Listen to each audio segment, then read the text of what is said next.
আচ্ছা, আজকে আমরা কথা বলবো টাঙ্গুয়ার হাওর নিয়ে। বিশাল একটা জায়গা, তাই না? ভারতের মেঘালয় পাহাড়ের একদম কাছে। ঠিক নিচেই সুনামগঞ্জ জেলায় প্রায় ১০০ বর্গ কিলোমিটার, মানে বিশাল মিঠা পানির একটা জগৎ। হ্যাঁ, আর স্থানীয়রা যে বলেন ৯ কড়ি কান্দার ৬ কড়ি বিল, নামটা শুনলেই এর বিশালতা বোঝা যায়। ঠিক, এটা শুধু দেশের দ্বিতীয় বৃহত্তম মিঠা পানির জলাভূমি না, এটা একটা রামসার সাইটও, মানে আন্তর্জাতিকভাবে গুরুত্বপূর্ণ।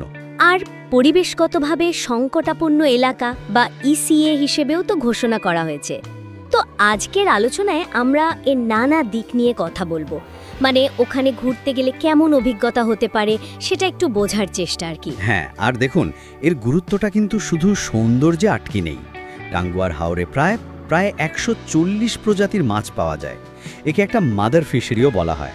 মাদার ফিশারি মানে হলো এখানকার মাছ আর পোনা দেশের অন্য অনেক জলাশয়ের মাছের ভাণ্ডারকেও টিকিয়ে রাখতে সাহায্য করে।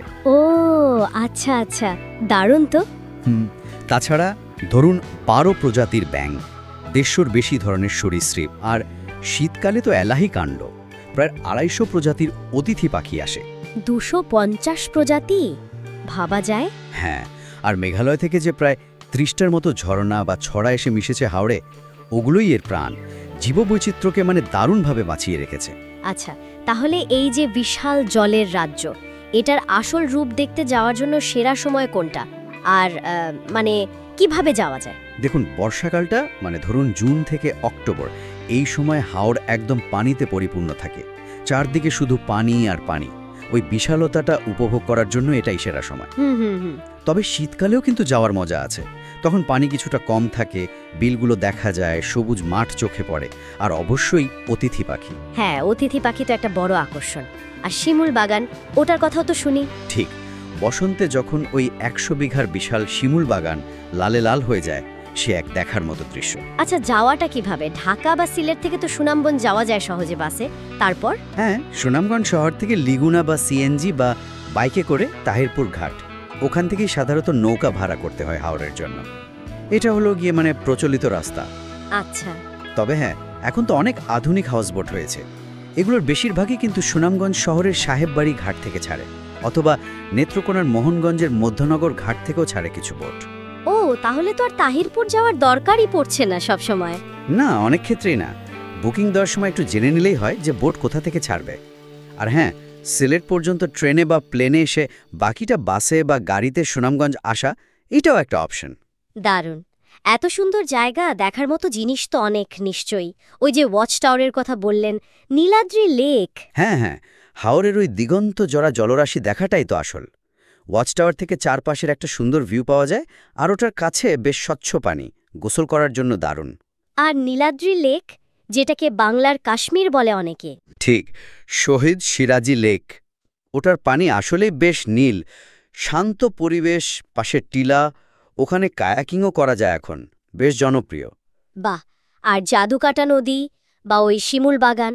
জাদুকাটা নদীর ঠান্ডা স্বচ্ছ পানি, আর পাশেই বারিক্কা টিলা। ওখান থেকে মেঘালয় পাহাড় আর নদীর দৃশ্যটা অসাধারণ। তবে হ্যাঁ, জাদুকাটায় কিন্তু স্রোত থাকে বেশ, একটু সাবধানে নামতে হয়। বোঝা গেল। আর শিমুল বাগানটা তো বললামই, প্রায় ৩,০০০ গাছ, দেশের সবচেয়ে বড়। বসন্তে গেলে মন ভরে যাবে। ট্যাকের ঘাট এলাকা থেকে অটো বা মোটরসাইকেল নিয়ে নীলাদ্রি, জাদুকাটার পাড়, বারিক্কা টিলা, শিমুল বাগান, লাখমা ছড়ার মতো ছোট ঝর্ণা, এগুলো সব কাছাকাছি, কয়েক ঘন্টায় ঘুরে আসা যায়। আর হিজলবন, ওটাও তো একটা বিশেষত্ব। অবশ্যই, হাওড়ের মাঝে মাঝে শতবর্ষী হিজল গাছের সারি, দেখতেও সুন্দর, আবার ওগুলো মাছ আর পাখির জন্য খুব গুরুত্বপূর্ণ আশ্রয়। আচ্ছা, আগে তো শুনতাম হাওড়ে থাকা খাওয়ার ভালো ব্যবস্থা নেই, নৌকায় রাত কাটানো নাকি বেশ ঝামেলার ছিল, এখন কি অবস্থা? না না, এখন পরিস্থিতি অনেক বদলে গেছে। অনেক ভালো ভালো হাউসবোট চলে, সেগুলোতে মানে শোবার ঘর, attach bathroom, fan, light, phone charge দেওয়ার পয়েন্ট, এমনকি জেনারেটরের ব্যবস্থাও থাকে। ও, তাহলে তো বেশ আরামদায়কই হওয়ার কথা। খরচ কেমন পড়ে এগুলোতে? বিভিন্ন মানের বোট আছে। প্রিমিয়াম বা লাক্সারি বোটগুলোর প্যাকেজ জনপ্রতি ৬,০০০ থেকে ১০,০০০ টাকা বা তারও বেশি হতে পারে। একটু সাধারণ মানের মানে সেমি হাউসবোট যেগুলো, সেগুলো হয়তো ৪,৫০০ থেকে ৬,০০০ টাকার মধ্যে পাওয়া যায়। এই প্যাকেজে কি কি থাকে সাধারণত? সাধারণত এক রাত থাকা, 3 বা 4 বেলা খাবার আর প্রধান যে স্পটগুলো আছে সেগুলো ঘুরিয়ে দেখানো এগুলো অন্তর্ভুক্ত থাকে। আর যারা একটু কম খরচে বা অন্যরকম অভিজ্ঞতা চান, সাধারণ নৌকা? হ্যাঁ, সাধারণ নৌকাও ভাড়া পাওয়া যায়।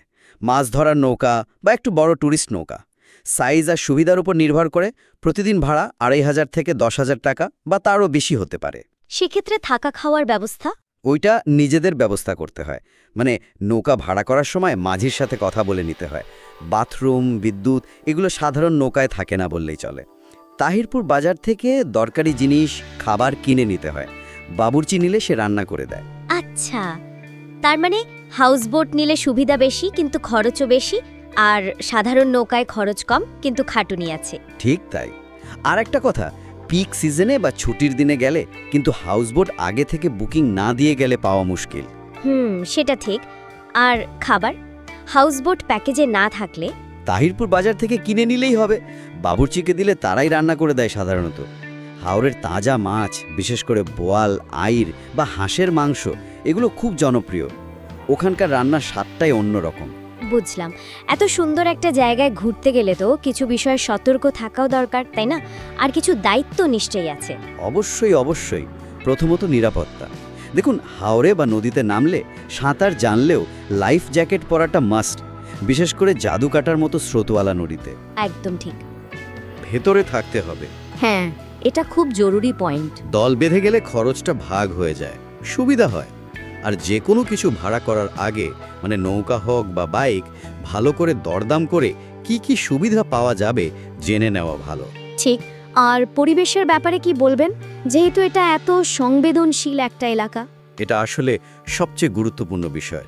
মানে আমরা ঘুরতে যাই ঠিকই, কিন্তু জায়গাটার যত্ন নেওয়াটাও তো আমাদেরই দায়িত্ব, তাই না? একদম। কোনো রকম প্লাস্টিকের প্যাকেট, বোতল বা অন্য অপচনশীল ময়লা এগুলো দয়া করে হাওরের পানিতে ফেলা যাবে না। সাথে করে নিয়ে এসে নির্দিষ্ট জায়গায় ফেলতে হবে।